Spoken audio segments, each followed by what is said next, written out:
The South African Police Service's average response time to an emergency is 19 minutes. In many cases, police officers arrive hours or days later, if at all. This leaves citizens to fend for themselves. This was again the case during the recent large-scale unrest in KwaZulu-Natal and Gauteng, when citizens were forced to blockade their own neighborhoods and fight off violent looters. The police simply was not able to bring an end to the chaos. Under these circumstances, it is unthinkable why any government would want to disarm law-abiding citizens when it has failed miserably to enforce the law. The Minister of Police, Bheki Cele, has made numerous claims about gun violence in South Africa, which experts find quite laughable. For example, Cele claims that legally owned firearms are often used to commit crimes.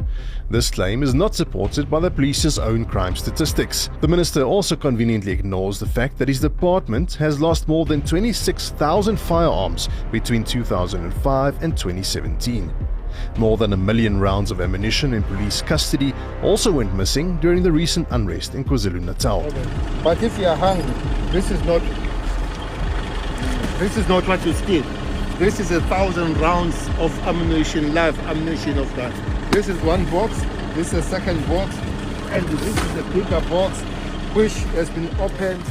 The stolen ammunition has already been used in attacks on police officers. Cele also claims that legally owned firearms are often used in cases of domestic violence and must be banned. However, some female firearm owners say this move will just exacerbate the problem.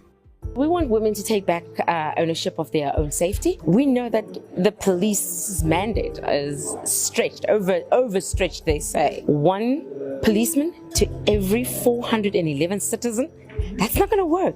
That's not going to work for women and gender-based violence. For me, this bill is all sorts of wrong.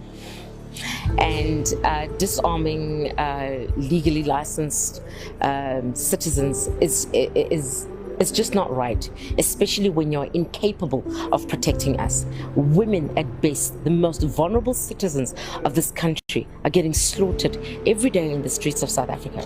This is not a black and white issue. This is not a white male issue. This is not whatever issue you want to put on the table. This is an issue about gender-based violence and it being promoted by this bill. The president, I said, spoke about the second pandemic. This is the second pandemic that they are perpetuating. They're enabling the second pandemic. And that's why I decided that the fight is not about to just talk about it, but stand up and actually do something about it. The chairman of Gun Owners South Africa, Paul Oxley, agrees that government's reasons for the amendments make no sense. This particular bill that's been presented to us attacks every aspect of firearm ownership in the country. It eliminates collecting as a category, which is bizarre. I don't think a collector's firearm has ever been used for commission of any crime whatsoever. It seeks to re-regulate black powder firearms, muzzle loaders.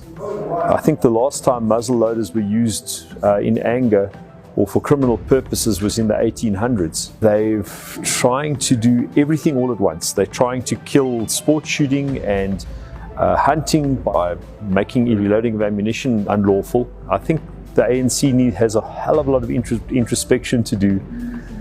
They claim to be the representatives of the people. They need to tell us exactly which people they represent, because they certainly don't represent most South Africans in this. The groundswell of support acting against this bill particularly is enormous. It's also ushering us into a position where we're able to say this is what we actually should be looking at and present our own legislation to Parliament. And we believe that this will be very well supported universally. Part of the problem is the police are entirely incapable of managing the Firearms Control Administration. They're not an administrative service. They're a policing service, damn it. How they got in charge of running an administration is beyond me. It's not, nowhere are they given that power in terms of legislation.